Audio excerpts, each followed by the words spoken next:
স্বপ্নে কাকড়া দেখলে কি হয়? স্বপ্নে কাকড়া দেখা কি আসলে ভালো লক্ষণ না খারাপ লক্ষণ? এটা কি স্বপ্নদ্রষ্টার জীবনে অনাবিল সুখ শান্তি বয়ে আনবে, নাকি অকল্যাণ আর অনিশ্চিত চেপে বসবে?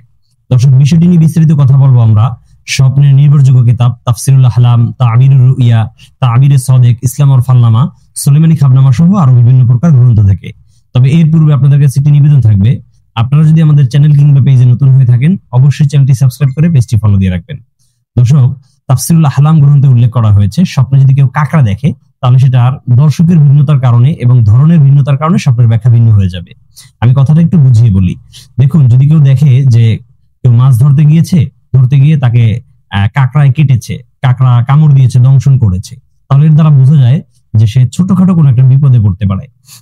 দ্বিতীয় নম্বর হলো, যদি কেউ দেখে যে কাকড়া শিকার করে সে খাচ্ছে, ভক্ষণ করছে, তাহলে বুঝতে হবে তার যে রিজিক আছে, তার যে কামাই আছে, তার এই রিজি রোজগারের ভিতরে হারামের কোনো একটা অংশ হয়তো বা আছে।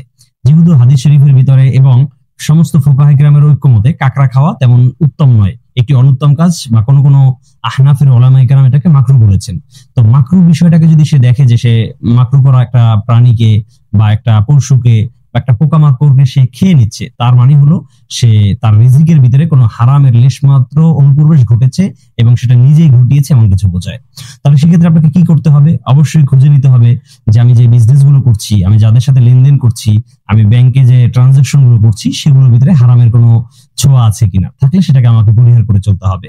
তৃতীয় নম্বর হলো, যদি কেউ দেখে যে তাকে দেখে কাকড়া দৌড়ে পালাচ্ছে, তাহলে সেটা দ্বারা বোঝা যায় তার আশেপাশে যত কীট পতঙ্গ আছে যেগুলো তার জন্য ক্ষতিকারক হতে পারে, যেগুলো তার জন্য ধ্বংসাত্মক হতে পারে, যেটা তার জন্য হিংস্র পর্যায়ের হতে পারে, সেই সমস্ত কীট পতঙ্গ থেকে আল্লাহ তাআলাকে হেফাজত করবেন। তাহলে তিনটা ব্যাখ্যা আমরা জানতে পেরেছি কাকড়ার ব্যাপারে। তিনটা ব্যাখ্যাই কিন্তু খুবই সুন্দর এবং অত্যন্ত ফলপ্রসূ। দর্শক, আল্লাহ তাআলা আমাদের সবাইকে এ ধরনের ভালো স্বপ্ন দেখার তৌফিক দান করুক এবং সকল অনিষ্টকর স্বপ্ন থেকে বেঁচে থাকার তৌফিক দান করুন। আলবিদা, মা আসসালামা।